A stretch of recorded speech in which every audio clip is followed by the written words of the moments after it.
Welcome back, I guess we should say, from the break after Rosh Hashanah, Yom Kippur. And we're starting once again with the words of PIRKEI AVOS, the ethics and the advice and the insights of our sages, Pirkei, the chapters of our sages, in which they teach us the way in which to look at this world that is around us and to become a very valuable part of the creation and the ultimate plan that Hashem had to begin with. Perhaps it's only apropos that as we just began Sefer Bereishis, the first of the 5 books of Moshe, that we speak a little bit about the creation of the world, because it's a fascinating endeavor, has a lot for us to think about and to see how we in fact ourselves relate to this tremendous creation. So if anyone who's looking inside over here, we are in PIRKEI AVOS in chapter 5 in the first Mishnah. And it says the following: Ba'asara maimaros nivra olam. The world was created with 10 statements that Hashem made. 10 times HaKadosh Baruch Hu said, Vayomer, and Hashem said, let there be light, let there be this, let there be that, let there be this. Hashem said these statements 10 times in order to create the world. Simple fact, says the Mishnah. Uma Talmud loymar. What is the Torah coming to teach us? Meaning, Hashem Yisbarach is omniscient. He's omnipotent. He's all-powerful. He's all-knowing. HaKadosh Baruch Hu can create the world any single way that he wants. If he wants to create it with Maimer Echad, with one statement, and just say, let the world come into existence, then the world would have come into existence. Why is it then that Hashem, who wastes no time, who does nothing extra, who doesn't do anything that is not needed, why did he bother to tarry along in the beginning of the world, in the creation of Ma'aseh Bereishis, of the heavens and the earth? Why did he bother spending 9 extra statements to create the world? When Yachal, he was able to do it all at once. And some of the Mefarshim ask the same question can be said with the creation of the world in general. Why did Hashem create the world in 7 days? Or 6 days, we'll call it Shabbos is the 7th day, when Hashem can do anything. If he wanted to, he could have made the world in one single moment. Why the lengthy, drawn-out process? 1 statement wasn't enough, 2 wasn't enough, 5 wasn't enough, 10. 1 day wasn't enough, 2 days wasn't enough. We need 7 days of creation. Why? Do everything like that. Answers the Mishnah. Hashem had a plan, and there's a reason. And the reason is the following. Ella, rather, lihi para mina rashayim, HaKadosh Baruch Hu wants to extract judgment. He wants to give retribution to the Rishayim, to the wicked,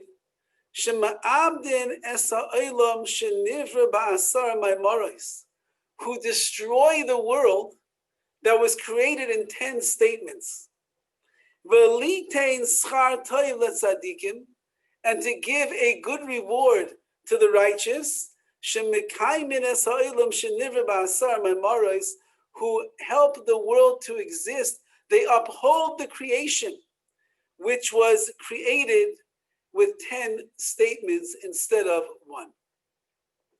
Mishnah asked a very simple question and seems to give an answer that is more difficult than the simplistic question that is there. Hashem could have created the world in 1 second, in 1 moment, with 1 word. As a matter of fact, Hashem doesn't have to talk. HaKadosh Baruch Hu can think, let there be a world, and there'll be a world. And yet, HaKadosh Baruch Hu went out of his way to say 10 separate times, let there be a world. Why, asked the Mishnah, when he could have done it at once? Because he wants to take retribution with the Rishayim, with the wicked people who are ma'abed es ha'olam, who destroy the world. Ma'abed really means the lashon of aveda. They make the world get lost.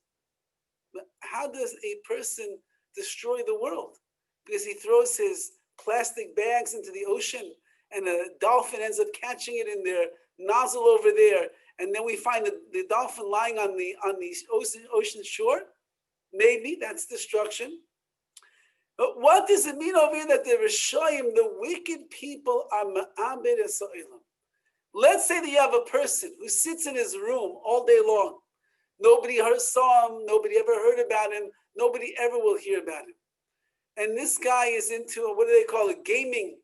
Yeah, and he sits there all day long and he's on the games nonstop. His thumbs are like machines over here, day and night. And he's got some really, really insidious games that are over there. He's got killing, he's got murders, he's got znus, licentiousness, and totally inappropriate material. All day long, he's involved and he's involved and he's involved and he's involved. Let's say that the guy ends up sitting in this room day on end. I think they have stories like this in Korea where people go to these gaming bars and they sit at the table until they drop dead because they forgot to eat, drink, and sleep for like 2 or 3 days in a row. They got so entrenched in the excitement of that game. So let's say that that's what happens to this, let's call him this wicked person over here who's spending his time doing sordid events and affairs in his life. He's not contributing to society. He's not becoming a better person. He's just going down and down and down the drain in the world of humanity. And then he dies in the room over there, and nobody ever saw him, nobody ever heard about him. His parents find him, Rahman al-San, they give him the burial, and that's it. We never know about this person again. Says the Mishnah, that man, let's just assume right now, for the sake of argument's sake, let's assume that he falls into the category of a rasha, of a wicked person. He's really more of a fool than a wicked person, but let's just call him for our example over here. Says the Mishnah, he was ma'abed es ha'olam. He destroyed the world. The guy's sitting in a corner somewhere in Korea. We don't know what his name is. He'd never even walked one step outside into the public area that people should see what he looks like. How is that person ma'abed es ha'olam? How does he destroy the world? And on the other hand, the other side of the coin over here, you have a tzaddik, you have a righteous man.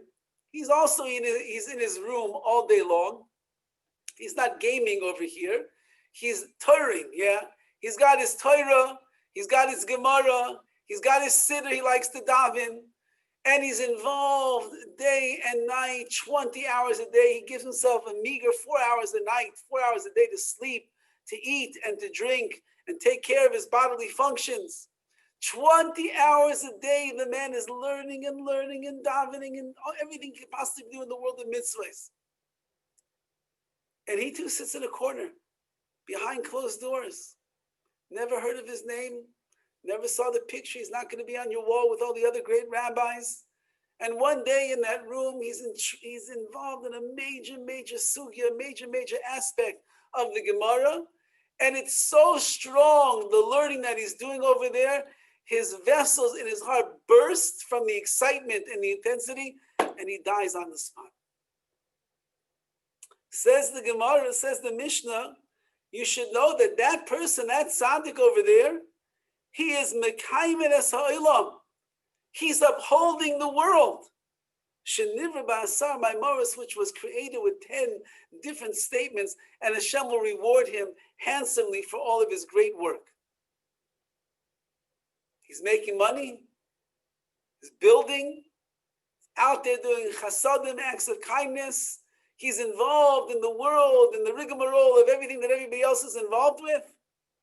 How is that person sitting in the corner, unbeknownst to anyone, he's the anonymous man of mitzvahs?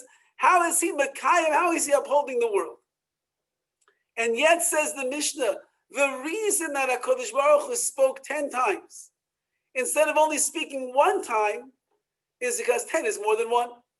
And therefore, it seems to be that if Hashem went out of his way to say 10 different statements that show some kind of chashivas, some kind of a value that he has on creation, and therefore, if you end up doing the wrong thing, So you just broke down the building of this world, says HaKadosh Baruch Hu, that took me 10 statements to say, I'll get you 10 times back. But if you're a tzaddik, you're a righteous person, you're Mekayim es ha'olam, you uphold the conditions of this world, the sanctity and beauty and the glory of this world, I'm going to give you 10 times the reward that you would have gotten had I said the word, had I said the creation in one word instead of 10. Say the Mefarshim, the commentators over here on this Mishnah. Shema abdin es ha'olam. What does it mean? First of all, again, let's just get the question over here. Let's get the question down pat. What is the Mishnah saying is bothering them? The bothersome aspect of this Mishnah, what's bothering the Mishnah is that, as we said in our opening lines, HaKadosh Baruch Hu doesn't need 10 statements to create the world. It's like, a person goes to the gym and they want to get muscles, so they need to work out. On Mondays, they do the triceps, and on Tuesdays they do the quads, and on Wednesdays they're doing the shoulders, and on Thursdays they're doing the aerobics, and on Fridays they do everything all at once, and they get it all together. A human being needs that. He's got different parts of his body, different things that he's doing. A person wants to build a house, so they have to start with the foundation.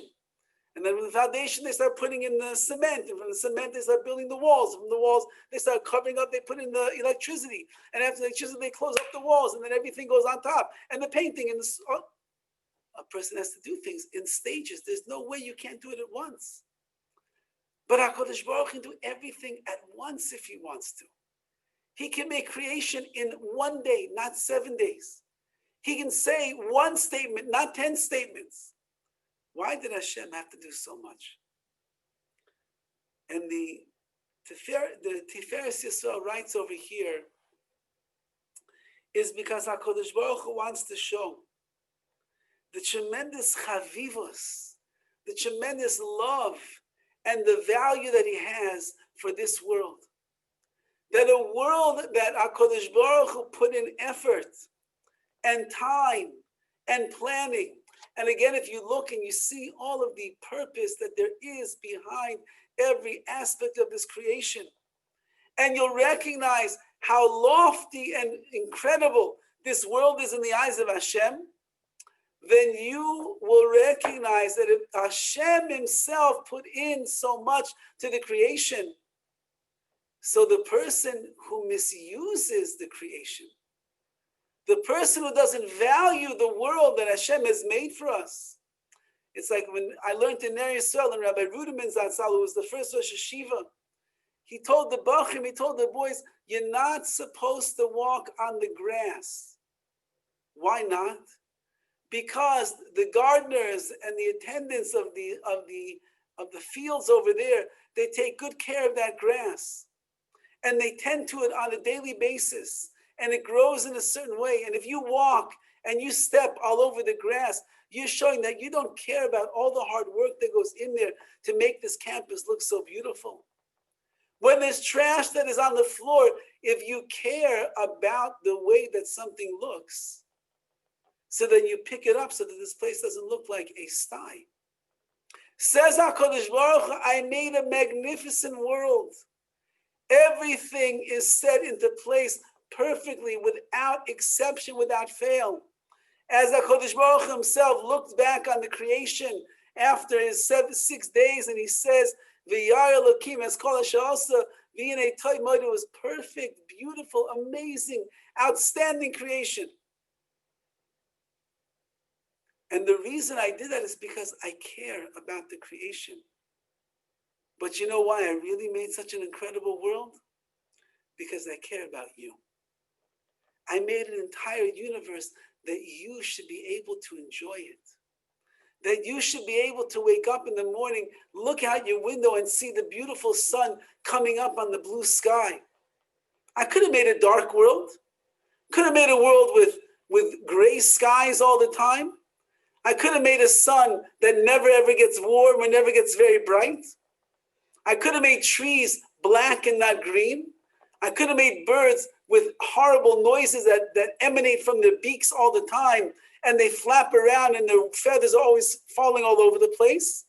I could have done that. I could have made steak taste horrible. I could have made salt sour. I could have done a lot of things, says HaKadosh Baruch Hu. But I want you to enjoy the world because I care about you and I want you to be happy. And part of our nature, the physical nature that we have, is you got to enjoy to an extent what's going on in this world. Otherwise, you're never going to be satisfied. You're never going to be happy. As we see in a few weeks in the Parsha, we find that Yitzchak is ready to give over a bracha. He thinks to his son Esav, turns out to be Yaakov in the end. And he tells his son Esav, go and bring me the best meat that I love to eat so much. That big barbecue that you make out over there in the fields with the wine, the choicest of wine, some Baron Herzog winery over there. I want it all. And after I eat a meal, like a shmaka meal, flesh and wine, and I'll maybe wash it down a little bit with some cognac or a little bit of ice cream, then I'll give you a bracha. And the Sefer Maspik, La'ev de Hashem, asks, what's going on over here? This is Yitzchak, the Kadosh, the holy Jew, the holy man who is completely distant from the physical desires and pleasures of this world. You're about to give the biggest blessing in the entire universe, and you're asking for steak and ribs with barbecue sauce to drip down and a big tall pint of wine? What are you asking for? You should be going into a room by yourself, and you're doing tshuva, and you're davening, and you go to the mikveh 7 times, and you immerse yourself, and you have great kavanas, great intentions. And then you come in the holiest state of all that you could be and give over that, impart that blessing to your child. What's with all the food? What's with all the flesh? What's with the steak? Corned beef sandwich, this, what's going on? So he writes over there, because the body is part of our lives. And the body often gets in the way of our neshama, of our soul. So in order for a person to truly access the glory of his neshama, you got to take care of the body as well and make sure that it is pacified and satisfied with what it has in this world, and then the neshama can elevate and shine itself. Says HaKadosh Baruch Hu, do you see this amazing world? Do you see the incredible beauty that is there in front of you? Have you tasted all the treats that I made? You think about it, Rabbi Dovid Miller has pages and pages and pages as he describes the miracle of an apple, how the apple was created, how it looks in its red packaging over there, that's specifically, perfectly made by HaKadosh Baruch Hu. It's waterproof, it's the right color that makes it look delicious to eat. And then when you cut into it, the juice doesn't ooze out all over the place. It's perfect in its place. So that when you make that bracha, PIRKEI AVOS, and you bite into that crisp apple, you will enjoy it. It'll be a treat. It'll be a pleasure for you. Says HaKadosh Baruch Hu, I made an incredible world, not for myself. I don't need cows. I don't need the sun. I don't need the rolling pastures out there in the hills to watch the sheep go up and come down. I don't need wool to give myself warm clothing in the wintertime. I did everything for you, says HaKadosh Baruch Hu, because I care about you and I love you and I want you to have the maximum enjoyment and pleasure in this world. And there's a much deeper thing, as the Mefarshim, the commentators, explain over here, that of course, as we know, that's only the physical creation that HaKadosh Baruch Hu made, but there is spiritual content to this world as well. On day number 1, Hashem made malachim, he made angels. On day number 6, he took the neshama, the soul from above, from the heavens, and he brought it down into this world, and he made man. Nase Adam b'tzalmeinu. He made man in the image of God. And that ruchnius charge, that spiritual charge that each and every one of us has, is that we should accomplish great things in our lives. So he made a world that is replete with everything that we need, and also has all of the opportunities possible to fulfill and to perform all of the mitzvahs that HaKadosh Baruch Hu implanted inside the Torah. Says HaKadosh Baruch Hu, you know why I spent so much time creating the world? Yes, I could have done it in an instant. One big bang and everything would have fallen into place, and I don't need 7 days of creation to show you just how great I am. I don't need 10 statements to ring out through the echoes and reverberate throughout history so that you should know that I, the Lord of the universe, made the world not on 1 day, not on 2 days, not with one statement, not with 5, but with 10 statements.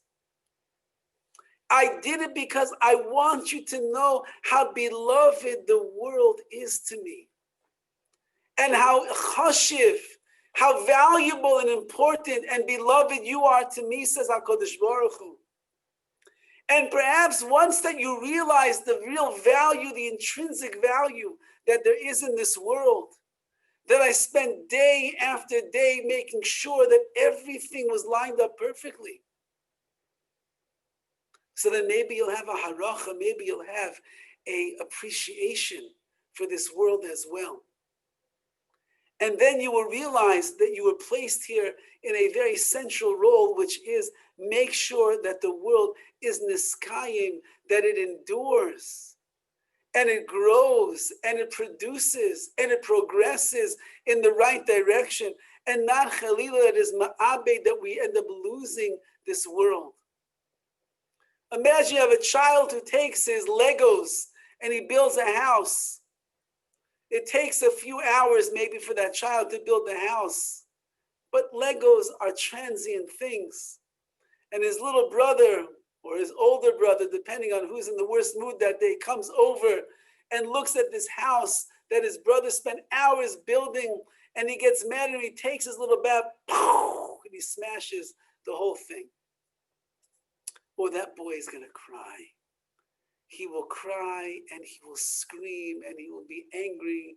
And if he's got a little bit of a violent streak in him, he'll start punching his brother and pummeling him with whatever he could find to put into his hands. But as children are, about 10 or 15 minutes later, the parents put on a good show over there on the box to distract him. Suddenly he'll forget all about his broken building.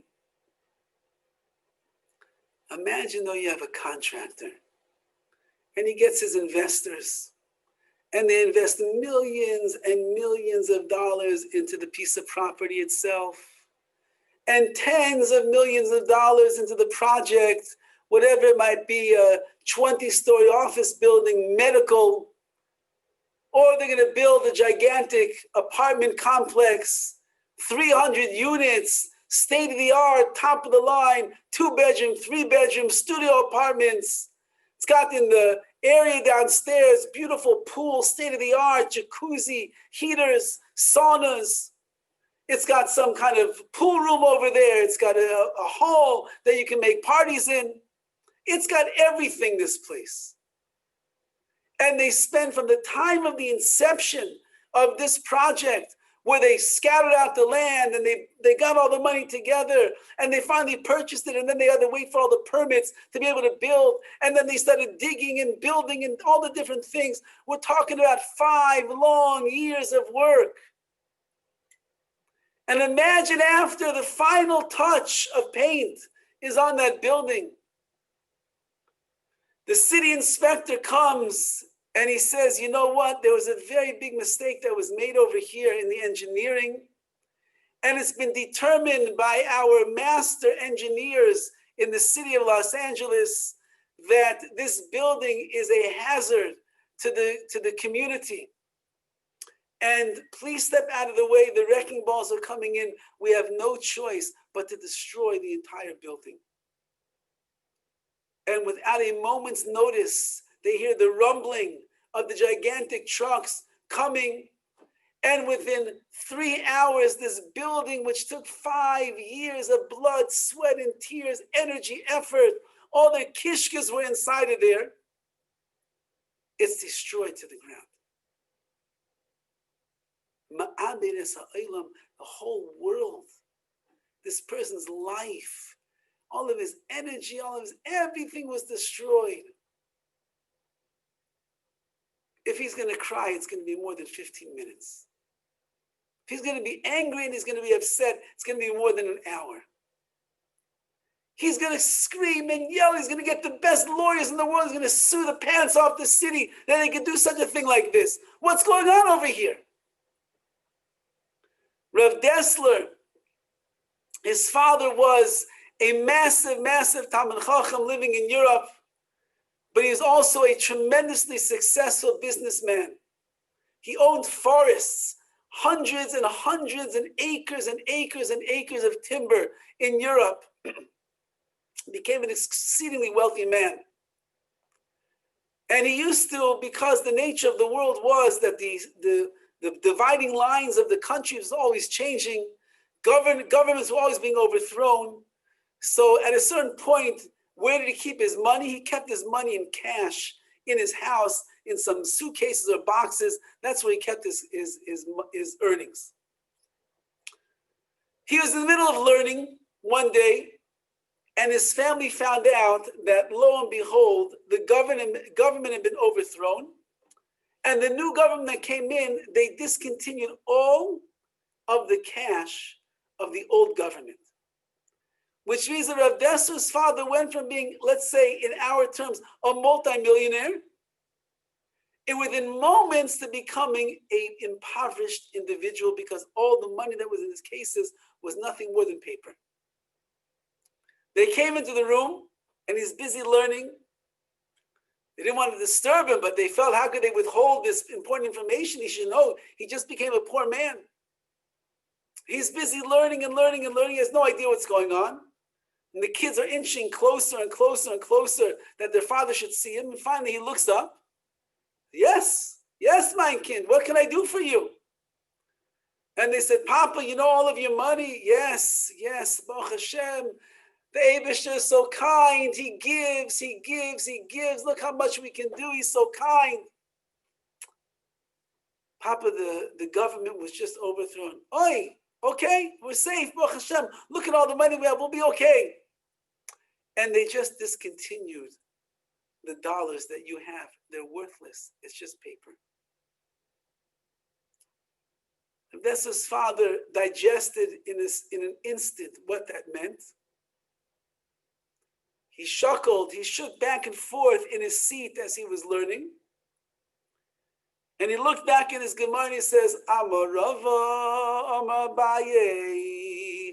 Zok the Gemara says, weiter, says further. And he went back to his learning. He didn't care.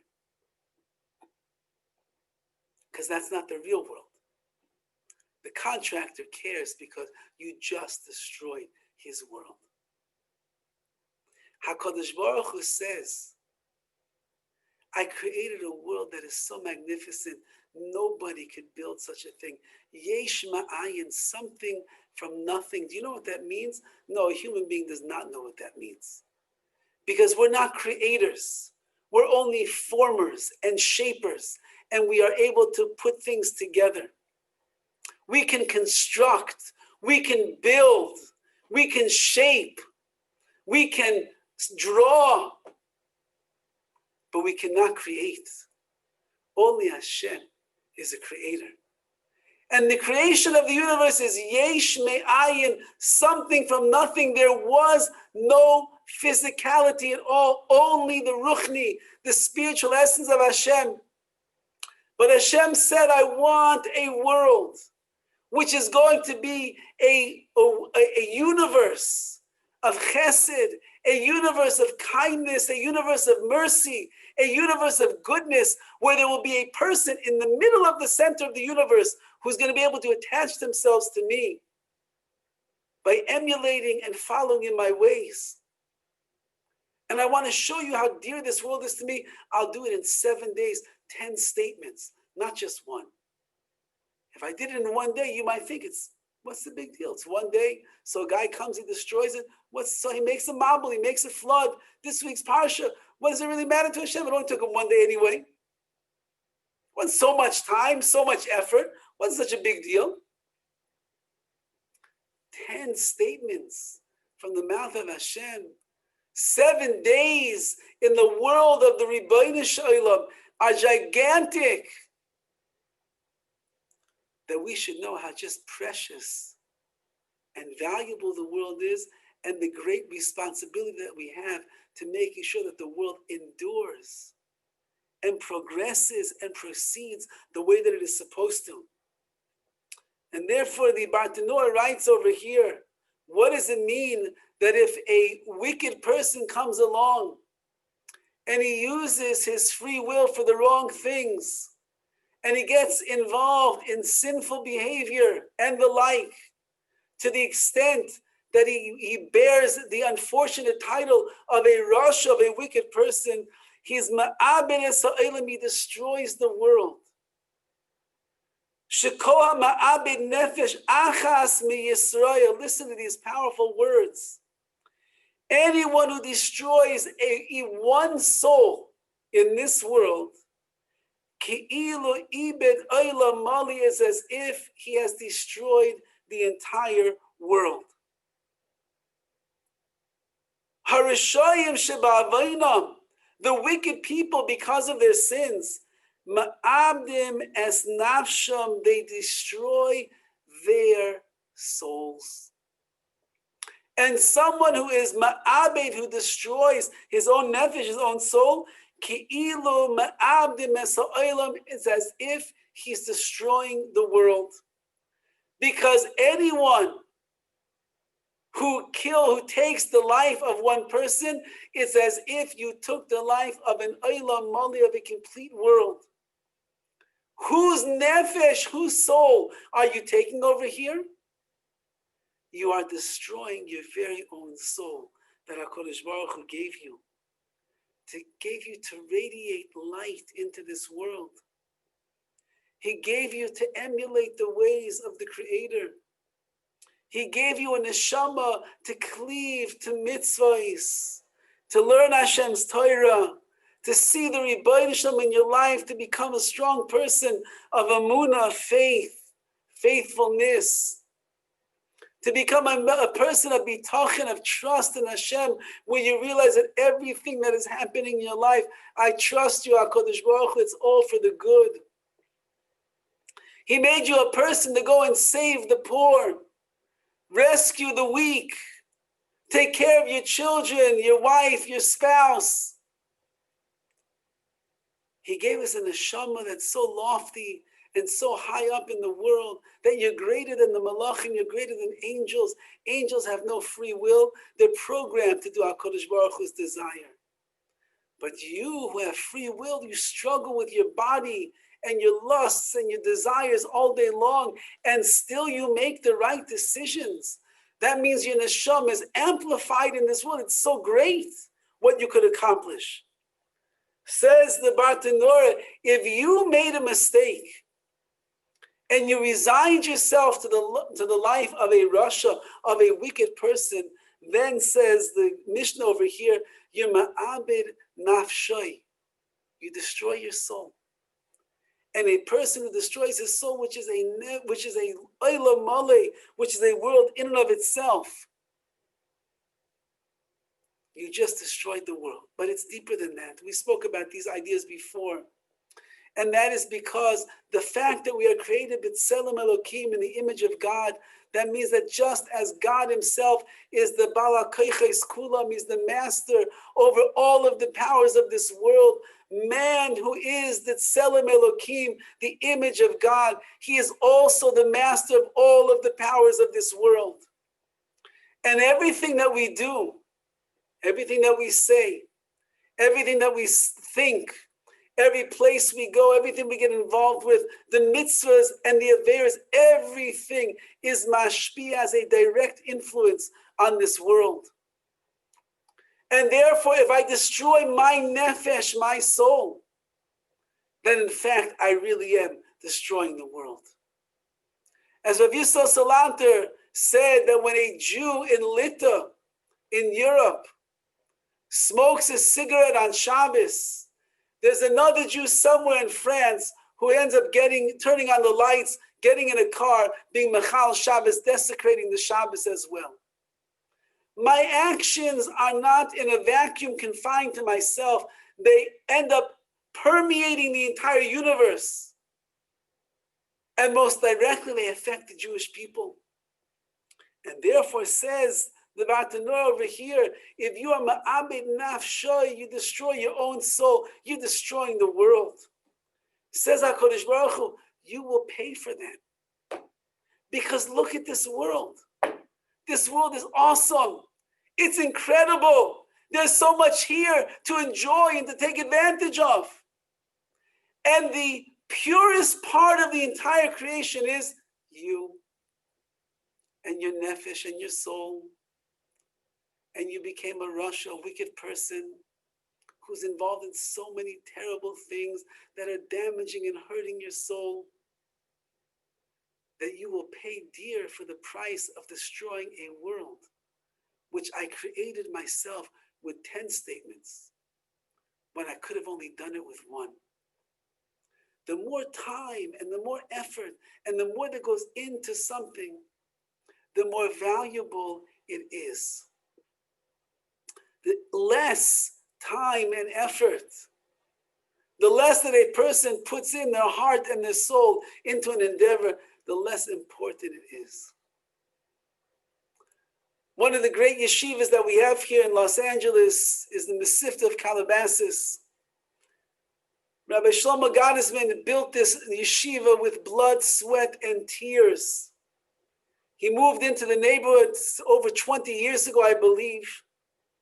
And let's just say that in the high, luxurious area of Calabasas, they were not so excited to see that there is a yeshiva that is opening up in their midst. And he fought for years and years and years for permits. He had to raise millions and millions and millions and millions and millions of dollars, not only for the lawyer fees and for all of that went on in the court fees, but for the building and for everything involved, paying the teachers. And finally, after I think about 15 years of the struggles and the tribulations and the hard work and the effort that he put in, finally, the Beis Midrash, the beautiful study hall that would be the room where the yeshiva bachim would learn day and night, it was finally ready. And they made the inauguration. And at that inauguration of the Beis Midrash, Rabbi Gottesman got up to speak. But instead of speaking, he sang a song. And the song that he sang was from the words of Hallel, which speaks about Hashem Nagila v'nismecha boy. This is the day that HaKadosh Baruch Hu made. We will rejoice and we will be happy. And many other beautiful statements that are there in those words of Hallel. And he sang with tears in his eyes, with emotion in his heart, with a quiver in his voice, but with a joy and a confidence. Because there were 15 years of the blood, sweat, and the tears that went into it. It means something. HaKadosh Baruch Hu says, my creation means something. I would not have made it if it was for naught. I would not have created every detail the way that I did if it wasn't necessary. And I wouldn't have taken 7 days and 10 statements unless I wanted to impress upon you, my dear children, just how much I love this world and how much I truly love you.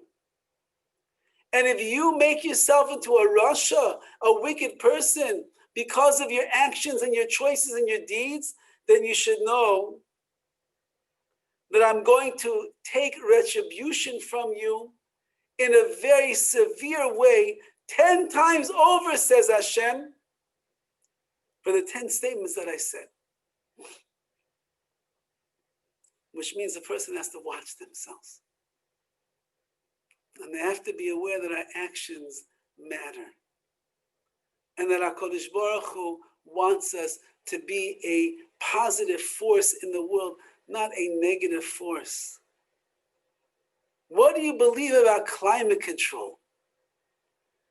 There's another kind of climate control that there is in this world, and that's the spiritual climate that is decaying every single day. Well, who is responsible for that? Says the Mishnah, we are. Hashem made a world perfect.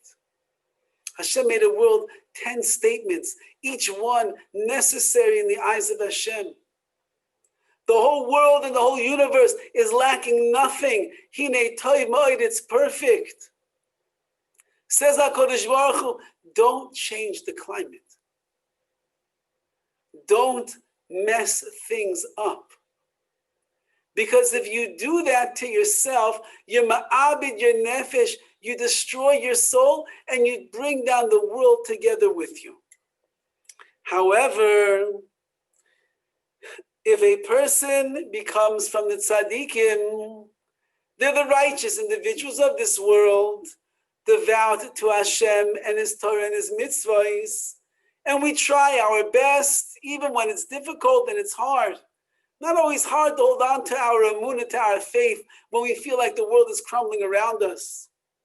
Not always easy to wake up in the morning and go and serve Hashem with joy when we have so many things weighing down on our heads. Not always simple to be the best spouse in the world when we're stressed out from what took place in the house. The kids were driving us nuts all day long. Then your husband walks in, the knight in shining armor, and you're supposed to be the dutiful wife. When all you want to do is go crawl into your bed and cry yourself to sleep. Not always so easy to make the right decisions when there's so much peer pressure in our lives, wearing down on our souls, wearing down on our abilities to see the truth. Not to mention that horrific device that all of us carry around with us everywhere that we go. There's no escape. Our minds are like enshrouded in darkness, confusion all day long from the things that we see over here. So if you are from the people that HaKadosh Baruch Hu says, I'm proud of you. You struggled and you overcame. You made effort and you accomplished. You worked hard and you achieved, says the Rebbeinu Shalom. Litein schar toiv, I'm going to give you a lot of reward. Because you upheld the world and you made it the place that I want it to be for the 10 statements that were said over there. And therefore, says the Mishnah, in no uncertain terms, the job and the role of a person in this world is to recognize the tremendous balance that we are standing in the middle of. And perhaps we could say that as we are just embarking on the new year of the Chumash, of the studies of the Torah, which we read every single week, a new parsha, another parsha, reminds us of what we saw last year and the year before, but it's always fresh, it's always new. There's something that we have to take notice of as we go through Sefer Bereishis. Bereishis is all about man taking responsibility for their actions. The world is created, it's perfect. Hashem says 99.9% of the world, it's all yours. Do whatever you want. Eat, drink, and be merry. Enjoy yourself. One thing you're not allowed to eat from. Tree of knowledge of good and evil. Okay, Hashem, we could do that. Within hours of their creation, Chava eats from the tree. Adam eats from the tree. Hashem says, what's going on over here? Man says, oh, it's not my fault. You gave me this woman over here. It's her fault. Chava, you did it? No, it's not me. It's a snake. Man pushes off the responsibility, pushes off his obligations in this world. Says, Hashem, you're going to get punished. You can't live like that. The end of the parsha last week, going into the beginning of this parsha, Hashem says, Rahman al-Islam, that's the world? These are the people that I created to destroy the world around them? I have no choice. Mabul, a flood is coming to the world. Flood is over, world begins going back to reasoning. And then they say, let's build a tower and go and fight against Hashem. They get dispersed all over the world. The entire stories that we'll find over there, it's all about, let's get to Yosef and his brothers. We're still paying debts of the punishments that came to the Jewish people because of the sale of Yosef and his brothers. We are responsible for our actions. You do the wrong things, as Hashem, I'll get you. Punishments, 10 times over. But if you do the right thing, you know what I'm going to give you? You know how much reward you're going to get? You know how many doubles and triples you're going to be able to receive as a result of this? It's like when you have the Mary Kay Cosmetics. So you have the pyramid over there of success. I end up selling X amount. And then I end up selling the product to somebody else who goes and they sell X amount. And that person goes and they sell X amount. And X amount, and X amount, and X amount, and X amount. There's 100 people I didn't even know that they're related to me because of how it was selling.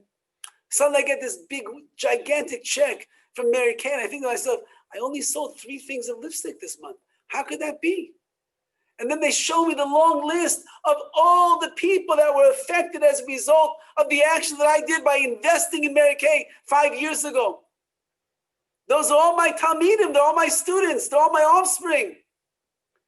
Says the Ribbono Shel Olam, you have to know that when you do something in this world, you are impacting the universe. It's not only you, it's the entirety of the universe. And therefore, when you do something that is good, you know how much reward you're going to receive? Not just because I created the world with 10 statements, but in those 10 statements is the mastery of this world, which means you channel your energies all over the universe. You do a mitzvah over here, you make the world more possible to do mitzvahs for other people. You do a chesed, you make the world a better place. That person will also do a chesed and make the world a better place. You'll get reward for that as well. The famous story of the Jew who once, wealthy Jew from America, from Texas, who was in Eretz Yisrael, in the land of Israel. And he's standing by the Kaisel, by the Wailing Wall. He doesn't know what it means to pray. He doesn't even know what the Wailing Wall is all about. But he's a Jew and he was told, Jews go to the Wailing Wall. And he's standing there and he sees a young man come next to the wall. And he starts davening his heart out to HaKadosh Baruch Hu. And this wealthy individual, secular Jew from Texas is standing there watching, and he is blown away. He realizes that this man is talking to the God of the universe. He's so inspired, he comes back to America, and he calls the local Orthodox rabbi.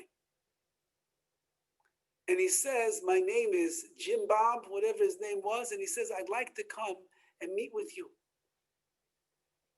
Man walks in, sits down with the Rav, and they begin speaking and schmoozing. And he says, I'd like to start becoming more religious. I'd like to start praying more also. And the rabbi said, tell me, you come from Texas over here, you don't have any connection. What's got you so excited? So he said, I was just in Israel, and I was standing by the Wailing Wall, and I saw a man davening over there, praying to God like I never saw anything in my life. And when I came back to America, I said, I want to go to that synagogue where a man like that would go and pray himself. And I went to the Reform Conservative. He's not praying over there, I'm telling you that much. So I figure, Rabbi, you're the Orthodox synagogue. You look a little bit like this fellow over there. This must be the place where we would pray. I want to pray like that too.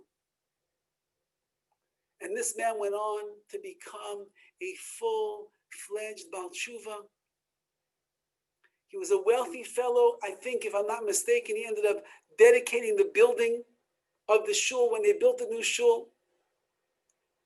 And unfortunately, at somewhat of a young age, he passed away. At the funeral, the rabbi got up and he spoke. And he told over his history with this fellow. And he told over the story from the Kaisel, the Wailing Wall, about the one Jew that was there davening with all of his might and all of his fervor. And how this fellow over here, John, saw him davening and how he was so inspired and he changed his life as a result of that. And the rabbi gave tremendous credit to the man, John, for changing his life, for what he saw in front of him. But he said to the people that were listening to the eulogy, could you imagine this Yid over here, this Jew by the Kaisel?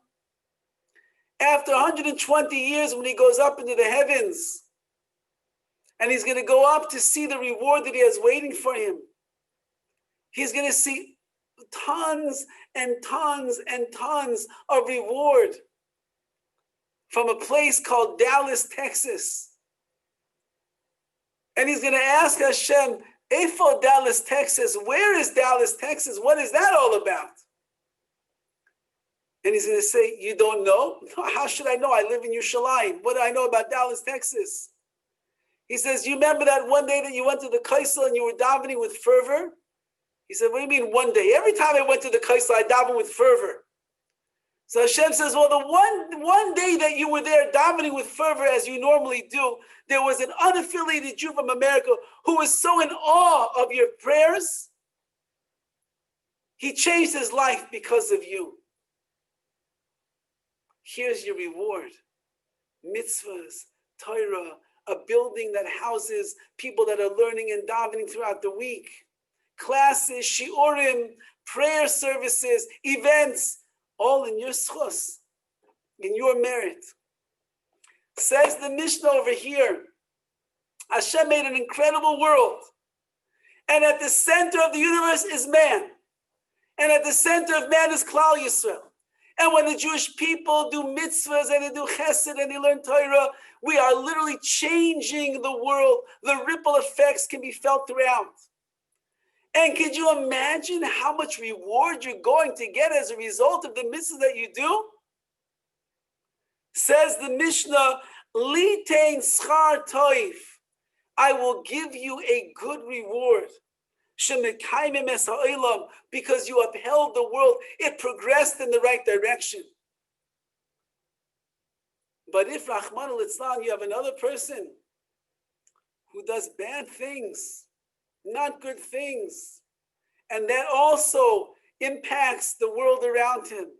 And there's other people that will learn from his insidious ways, and they too will end up doing things that are inappropriate. You destroyed your neshama, and you destroyed the souls that were around. And therefore, says HaKadosh Baruch Hu, I have no choice but to exact retribution from you for everything you did to this incredible world that I made for you. What a disrespect. As a chutzpah, as we would say. Like a parent sometimes does so much for their children, and the child does nothing at all to show their gratitude. And not only that, when the child is a mechutzif, they're brazen to their parents who have done so much for them, that's the biggest anguish and pain a parent could feel. Don't you appreciate me? I don't even know what you're talking about, Dad. What are you talking about? Says HaKadosh Baruch Hu, I gave and I gave and I gave and I created, I made the world perfect for you. Don't you appreciate what I've given you? Don't you see what you're here to do? And then you're mechutzif, you're brazen in my face, says Hashem. I have no choice but to take retribution 10 times over for what you did to this magnificent world that I made. We have a large task in front of us. We have a lot of responsibility to fulfill. We have a holy mission and task that HaKadosh Baruch Hu brought us into this world to perform to the best of our abilities. And HaKadosh Baruch Hu is telling us in such simple terms over here, You have everything to gain when you do the right thing. And you have everything to lose when you do the wrong thing. We should be Zeiche Im Yetz Hashem, to recognize the intrinsic value in our lives, to recognize the opportunities that are around us all of the time, to be Mekayimim Esa Olam, to uphold the world, our neshamas, to allow them to grow and to soar and to improve throughout our lifetimes. And in that merit, Be'ez Hashem, we'll learn the lessons of the Torah, we'll learn the lessons of Chazal, and we will keep a world that Hashem made Tov Ma'od, He made it perfect. And we'll make sure that there's no climate change at all. Or the only climate change that there's going to be is that the world will become greater because of our mitzvahs, because of our kedusha, because of our chesed, because of our Torah. The climate of the spiritual realms will become infused with inspiration as a result of us. And then Be'ez Hashem HaKadosh Baruch Hu will bring the ultimate tikkun olam, the ultimate repairing of this broken down world, Rahman al-Islam, the way that things are going right now, it needs to be repaired. With the ultimate repairing, the ultimate tikkun, with the Bias Goya Tzedek, the coming of Mashiach Tzidkenu, B'meira B'yameinu. Have a wonderful night. Thank you, Rabbi Horowitz. Thank you. You're welcome.